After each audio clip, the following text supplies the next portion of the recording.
Kas diktuoja tavo kelią, jei manai, kad tai tu, palauk, aš nusijuoksiu.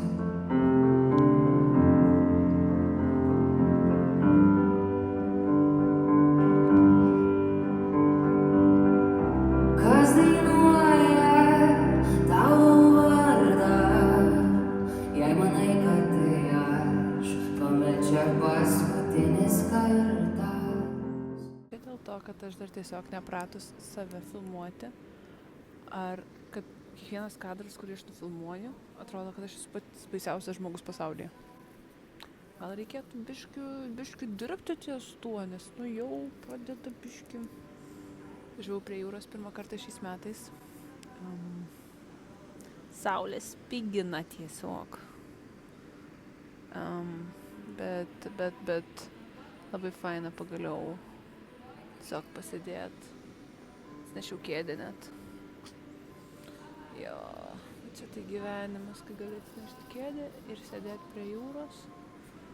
Labai džiaugiuosi, kad išmokau būti viena. Aišku, smagu su tais draugais, smagu turėti žmonių aplinkui, bet man atrodo yra labai svarbu ir mokėti pasidaryti linksmybės ir su savim ir kad žinoti, kad jeigu liktum vienas pasaulyje, va čia tai aš nukrypau jau labai rimta tema, kurią nežinau, ar aš noriu atrakinti dabar.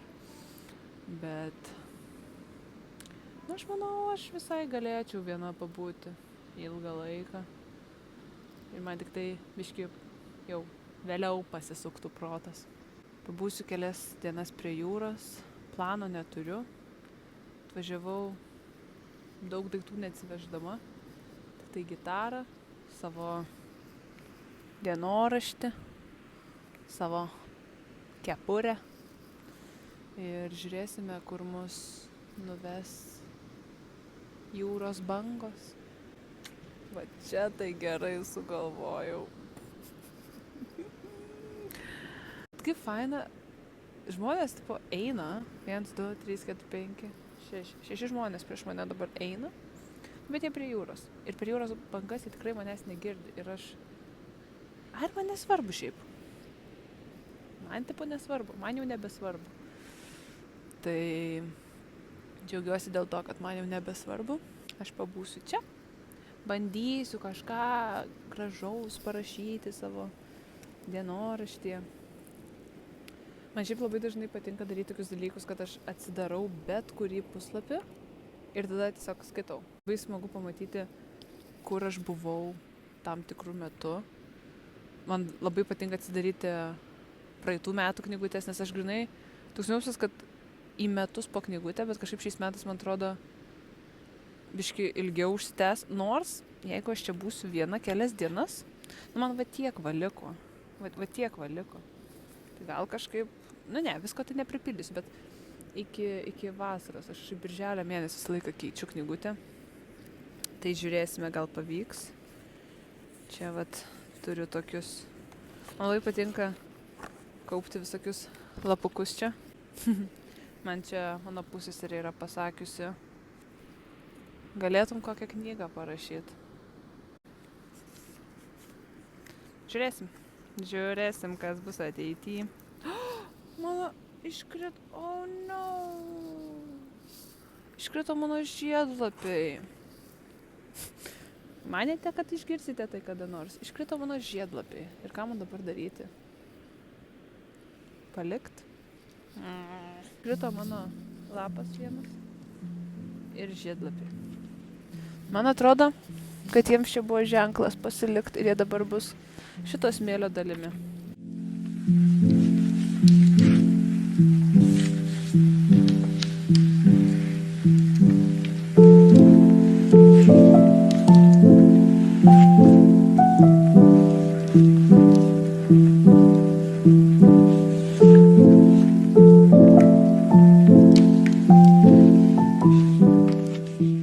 Ausinukas įkrito į smėlį ir dabar sur smėlio pilna. Jau toks jau toks gyvenimas. Ar ten debesis toksai ateina už manęs? Kažkaip nelabai man čia patinka toksai. Bet ar jūs matote, kur mėnulis? Mėnuliuksas. Nu dar trupučiuką pasidės, nes dar saulė tokiam dar nenusileidimo lygyje. Aš esu užsibrėžus tokį tikslą, kad jeigu prisėdu, aš turiu bent vieną puslapį parašyti. Aš negaliu palikti pusę puslapio, negaliu net palikti vienos eilutės. Aš turiu tą paskutinę eilutę vis tiek kažką ten primaklint. Tai dažniausiai pas mane labai pasibaigia tas paskutinės eilutės su daug taškiais. Tai buvo aš lik, taip, žinai, tai taip paslaptingai, davai, padarysime tokį dalyką.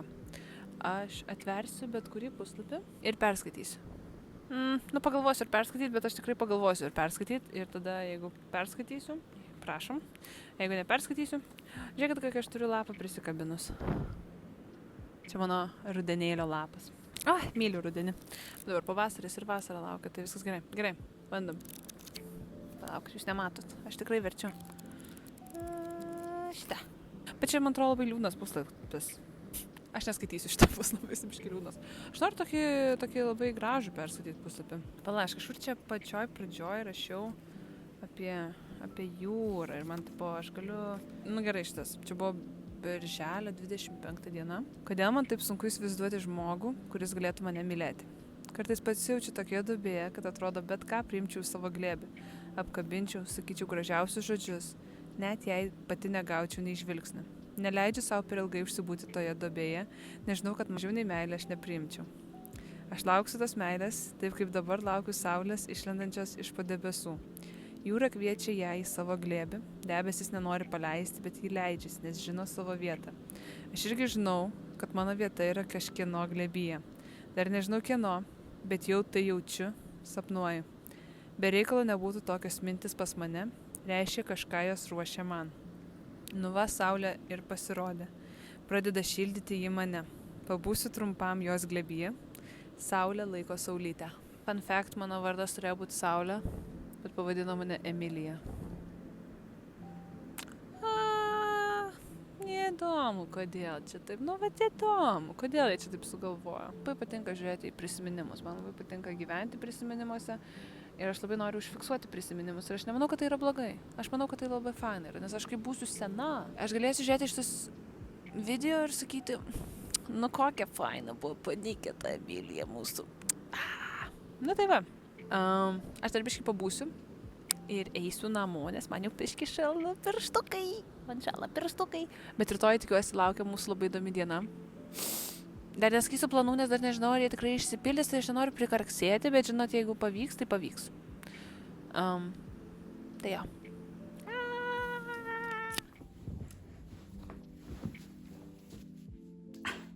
Žodžiu, taip išėjo, kad aš grįžau atgal į Vilnių,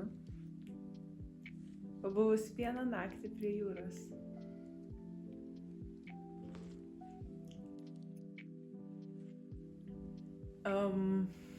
Nežinau, kas čia taip nulėmė.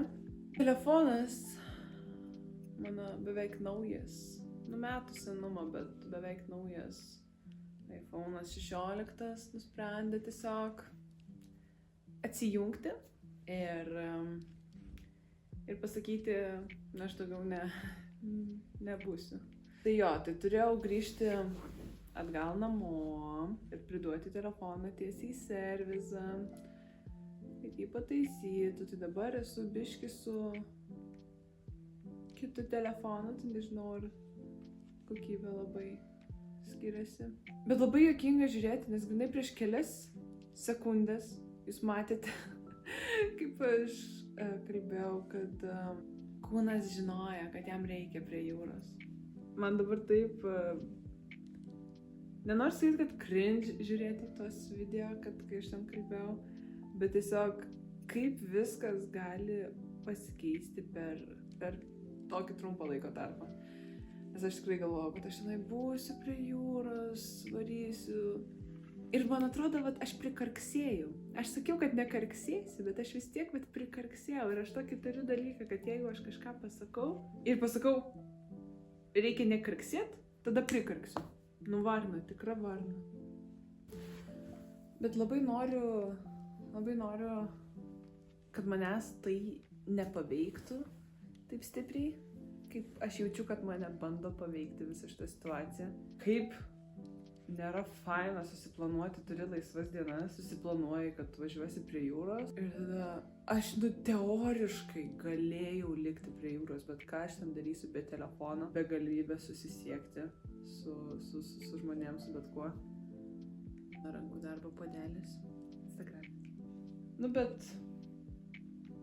jau kas įvyko, tas įvyko. Telefonas taisomas, nes mes esame tokie priklausomi nuo tų telefonų. Ir čia bus man pamokėlė gal pasididinti iCloud'o vietą, didesnę pasidaryti. Nes, pavyzdžiui, mano visi voice'ai per paskutinius 5 metus, mano tenai dainelės įrašytos, mano visokie pakalbėjimai, dingo ir daugiau nebebus.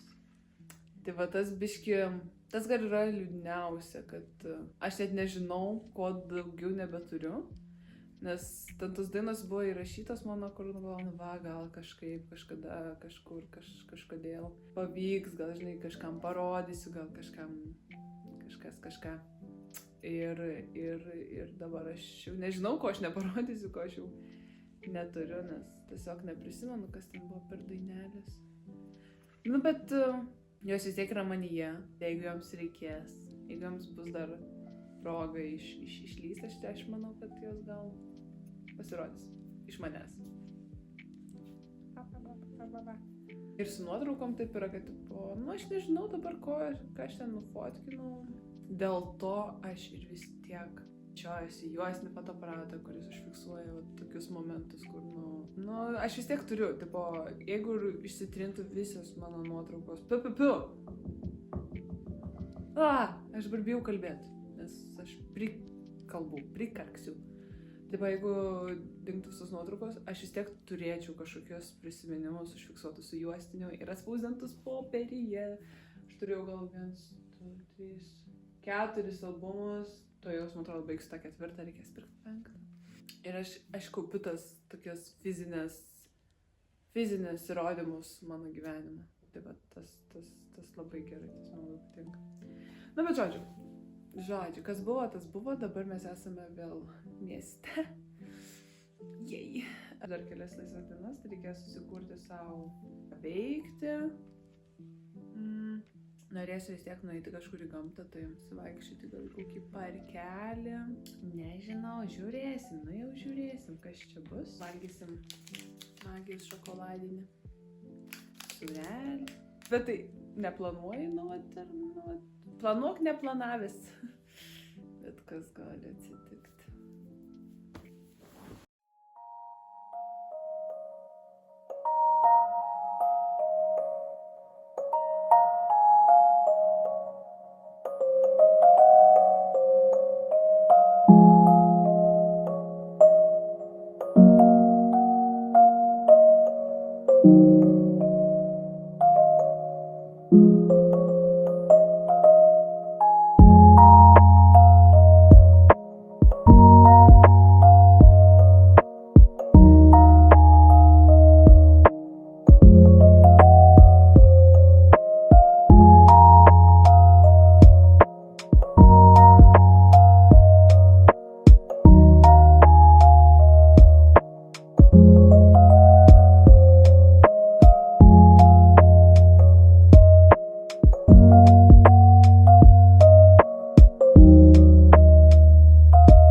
Grįžau namo, praėjo jau 2 dienos nuo viso to incidento su telefonu.